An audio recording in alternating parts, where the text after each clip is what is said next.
Well, has it ever happened to you that you were in a rush, ready to get into your brand new or late model Toyota hybrid vehicle, or even non-hybrid for that matter, and you go in with your smart key fob to start the vehicle, and as you enter the vehicle, you actually notice that once you start the vehicle or attempt to start the vehicle, it gives you an error message like this.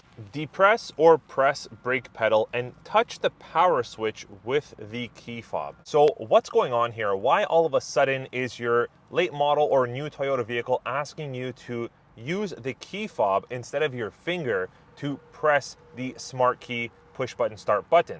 Is something broken, not working? Is there a problem with the key fob? Well, no, not necessarily. In this video, I'm gonna break down a couple of different reasons why this might be happening or keep happening with you and your Toyota vehicle. Well, typically, it's very easy to start and get into your Toyota smart key system vehicle, whether it's a hybrid or not.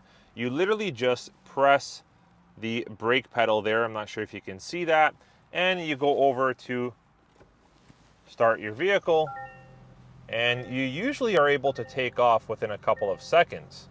But if this keeps happening to you, or you're noticing that it's happening quite often, how can you fix or prevent it so that you can get in and go? Well, to summarize, this usually happens when your vehicle is not wirelessly detecting your smart key fob, even though you're sitting inside the driver's seat and your key is most likely inside the vehicle. The vehicle's computer and system expects a short-range radio signal to come from the key fob and communicate with the vehicle in order to start it.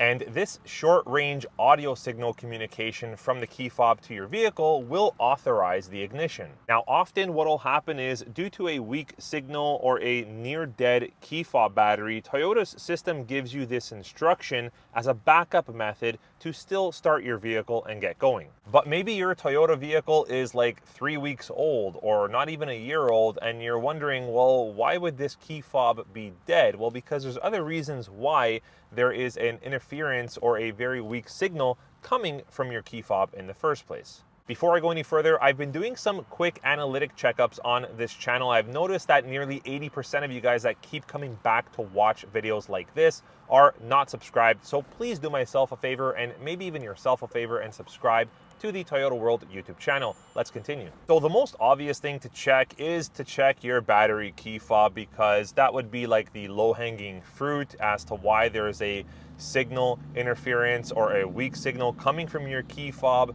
Maybe your Toyota is a couple of years old, which could be the case that maybe you do need a new battery in your key fob. But some other items that are not as obvious would be things like signal interference. So for example, if you are near an RFID blocker or certain electronics that may reduce or eliminate or block the signal coming from your key fob unintentionally, this would be definitely one of the reasons why you keep having to get that message and press the power button with your actual key fob in order to start the vehicle.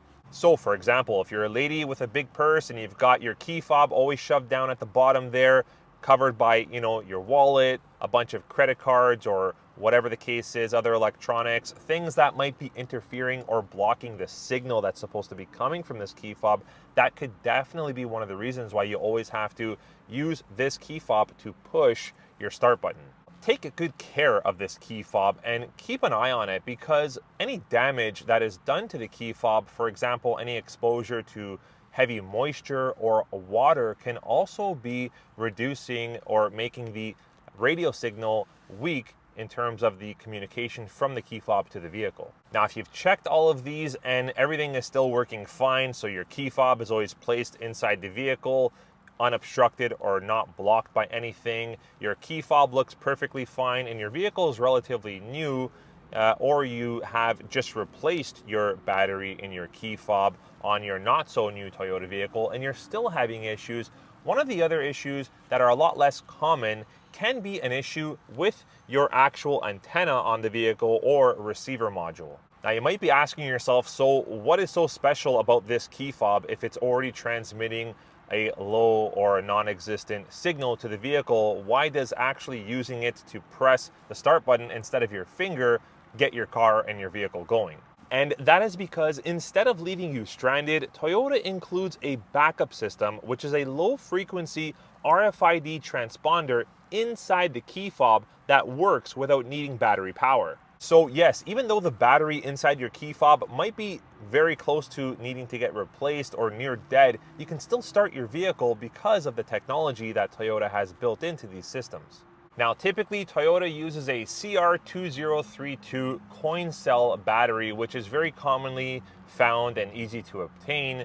And opening up the key fob generally is not too difficult, but I don't recommend it. It's best to actually go to your Toyota store because you don't want to create any damage or further issues with your key fob. But once that battery is replaced, you can definitely guarantee a couple more years of life until you start to run into any other issues down the road. Now, you might be thinking, well, if this key fob has issues, for example, the battery is weak or dead, or there's water inside or moisture, and it's not working to start the vehicle, how do you get into the vehicle in the first place? Well, Toyota does have a backup mechanical key here. Most of our key fobs have this little toggle here with a small arrow. If you push that toggle over, you will be getting access to this key shank, which most of our Toyota vehicles do still have a keyhole, at least in the driver's door. Once you put in the key shank into that keyhole and turn, you'll be able to unlock your vehicle, and you should still be able to start it by using this key fob and pressing your push start button as you depress the brakes. So to summarize, is there an issue with your vehicle or with your key fob on your older or late model Toyota vehicle, whether it's a hybrid or a non-hybrid? If you've gotten this message before, or if you keep getting this message often, well, typically there could be an issue, but not necessarily. Check the surroundings of your key fob every time you're getting in the vehicle and having this issue. Where are your keys exactly? What are they close to? Check your physical key fob for any damages or water, moisture, condensation on or within the key fob itself.